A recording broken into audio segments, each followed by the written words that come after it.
दोस्तों कैसे हैं आप सभी सभी अच्छा कर रहे होंगे। मैं बताऊं, मैं भी बहुत अच्छा हूँ। वीडियो अच्छा लगे तो CKD stock market news channel को सब्सक्राइब कर लेना, साथ ही बेल आइकन बटन को प्रेस कर देना। चलिए शुरू करते हैं फ्रेंड्स। आज मैंने जिस म्यूचुअल फंड को चुना है, आइए देखते हैं उसको। अगर वैल्यू रिसर्च जो क्रेडिट रेटिंग एजेंसी है, उसने इस फंड को 5 स्टार रेटिंग दी है। इसी के साथ साथ, और चूंकि ये मेरे लास्ट वीडियोज में भी, इस मैंने म्यूचुअल फंड को लास्ट ईयर भी रखा हुआ था अपने पोर्टफोलियो में, और इस साल भी रखा हुआ है, क्योंकि ये फंड कुछ इसी कैटेगरी में है। अगर इसके फंड मैनेजर की बात करें तो बहुत ही स्किल्ड एंड एक्सपीरियंस मैनेजमेंट है। अंकित जैन जी एंड नीलेश सुराना जी बहुत skilled, more than 10 years of experience है in the field of research and analyst in equity market. इसी के साथ साथ अगर इस फंड में आपने इन्वेस्ट किया होता तो 3 साल के अंदर आपको 77,384 रुपीज का आपको रिटर्न देखने को मिलता है। दैट मीन्स कि 77% के आसपास 3 साल में आपको रिटर्न इस फंड ने बना के दिया है।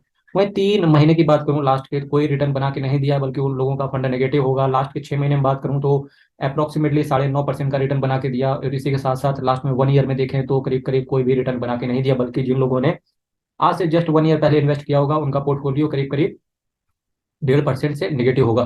फ्रेंड्स, इन्वेस्ट करने का टाइम यहाँ पर नहीं होता है। इन्वेस्ट करने का टाइम और एसआईपी को मेंटेन करने का टाइम इस जगह पर होता है। इस जगह पर क्यों होता है? क्योंकि फ्रेंड्स, आने वाले समय में जब ये पॉजिटिव होगा तभी यहाँ ये पहुंचेगा। कुछ लोग क्या करते हैं, जैसे ही फंड हाउस अगर निगेटिव चला गया तो वो एसआईपी बंद कर देते हैं। मेरा हमेशा से मानना है, अगर स्किल्ड मैनेजमेंट है, रेटिंग अच्छी मिली हुई है फंड को, तो आपको एसआईपी बंद नहीं करनी चाहिए। लेकिन जैसे ही फंड पॉजिटिव आता है, वहां से अगर आपके पास फाइनेंशियली वीक है तो एसआईपी को क्लोज कर सकते हैं। ठीक है।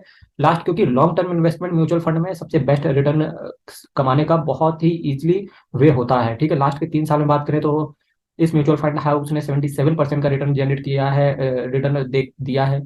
वहीं 5 साल की चर्चा करें तो ऑलमोस्ट फंड ने डबल कर दिया है। आप एक चीज पा रहे होंगे, मैं जितने भी म्यूचुअल फंड लेके आ रहा हूँ, सभी ने 5 साल में पैसा ऑलमोस्ट इसमें म्यूचुअल फंड्स ने डबल कर दिया है। ठीक है। ये क्वालिटी होती है हर म्यूचुअल फंड के अंदर। वहीं अगर रिस्क की बात करेंगे, चूंकि मैं हमेशा कह चुका हूं वेरी हाई रिस्क इस वजह से लिखा हुआ है, कोई और दूसरा फैक्टर है नहीं, केवल एक फैक्टर है, क्योंकि इक्विटी फंड में ये इन्वेस्ट करते हैं। वहीं अगर आप डेट फंड में इन्वेस्ट करने लगेंगे तो ये हाई से बिल्कुल मॉडरेटर रिस्क पे चला जाएगा। इसी के साथ साथ मैं नेक्स्ट जिस फंड की चर्चा कर रहा था उसका नाम है Mirae asset emerging blue chip fund, IDCW reinvestment. अगर फंड के स्कीम साइज की बात करूँ, 23,000 करोड़ के आसपास का इसका फंड हाउस है। एक्सपेंस रेशियो की बात करें 0.69% है। कैश होल्डिंग 0.69% का, बहुत ही कम कैश होल्ड करके चलते हैं। प्लान जो है वो एक डिविडेंड प्लान है। चूंकि मैं डिविडेंड प्लान को निगलेक्ट ही करता हूं, फिर भी यहाँ पर आप डिविडेंड प्लान के साथ जा सकते हैं। इसी के साथ साथ बेंचमार्क की बात करूंगा, Nifty large cap mid cap 250 total return index. इसी के साथ साथ आपके पास, आपके लिए 1% का एग्जिट लोड पड़ जाएगा अगर आप विद इन ईयर आप इस फंड से एग्जिट होने की कोशिश करेंगे। और अब मैं इस फंड की आपको एनएवी दिखाऊं तो एनएवी 69 रुपीज की इस समय चल रही है। और वहीं 3 साल में देखें तो 21% की सीएजीआर के हिसाब से कंपाउंड किया है आपका इस फंड ने पैसा। इंडस्ट्री देखिए कहाँ कहाँ ये इन्वेस्ट करते हैं फ्रेंड्स। चूंकि ये डिविडेंड एक प्लान था, और मैं भी डिविडेंड प्लान को ज्यादातर कंसीडर नहीं करता हूं, फिर भी रख सकते हैं डिविडेंड प्लान को भी। जितना डाइवर्सिफाइड पोर्टफोलियो होगा, जिस तरीके के आप शेयर मार्केट में अपना पोर्टफोलियो डिफरेंट डिफरेंट शेयर्स रखते हैं, इसी टाइप से एक पोर्टफोलियो आपका म्यूचुअल फंड्स का भी होना चाहिए। मेरा तो यही मानना रहता है। कुछ डेट फंड्स हो, कुछ आपके ब्लू चिप फंड्स हो, कुछ लार्ज कैप, कुछ मिड कैप, और एक छोटी सी कैटेगरी स्मॉल कैप की हो। स्मॉल कैप को हमेशा आप छोटी सी कैटेगरी में ही रखना, क्योंकि अगर आप स्मॉल कैप फंड में इन्वेस्टेड है तो डायरेक्टली शेयर मार्केट में पैसा लगाइए। ठीक है। और धुआंधार बैटिंग केवल एक जगह कीजिए, आइदर म्यूचुअल फंड में कीजिए या शेयर मार्केट में कीजिए। Financial, automobile, energy, technology, health care और कुछ अदर सेक्टर है जहां पर इनका पैसा फंसा रहता है। इसी के साथ साथ कुछ कंपनीज है जहां ये फंड पैसा लगाता है अपना। उन कंपनियों के नाम देख लीजिए, HDFC bank, ICICI bank, axis bank और रिलायंस इंडस्ट्रीज, इन्फोसिस, और कुछ अदर कंपनियां हैं। अदर कंपनियों को भी चलिए देख लेते हैं यहाँ से। अदर कंपनियों को देखिए आप यहाँ पे, इन्फोसिस, स्टेट बैंक ऑफ इंडिया, एसकेएफ, भारती एयरटेल। ठीक है। ये भारतीय जो एयरटेल कंपनी है, इस समय ऑलमोस्ट अपने 52 वीक हाई पर ही ट्रेड कर रहा है। और इसके साथ साथ Bharat forge, Larsen and Toubro, JK cement, Shriram transport, Gujarat state petro, Emami limited and Max financial services limited, Tata consultancy, that means की TCS, NTPC, TVS motors, Asia technology, Crompton Greaves, Tata steel बेहतरीन रिटर्न आपको बना के दे सकता है। ये एक ऐसा फंड है जो ये एक ऐसा शेयर है जो कि बहुत कम गिरता है। ठीक है। बहुत ही स्टेबल रिटर्न अगर आप कमाना चाहते हैं तो ये कंपनी आपके लिए बेस्ट हो सकती है।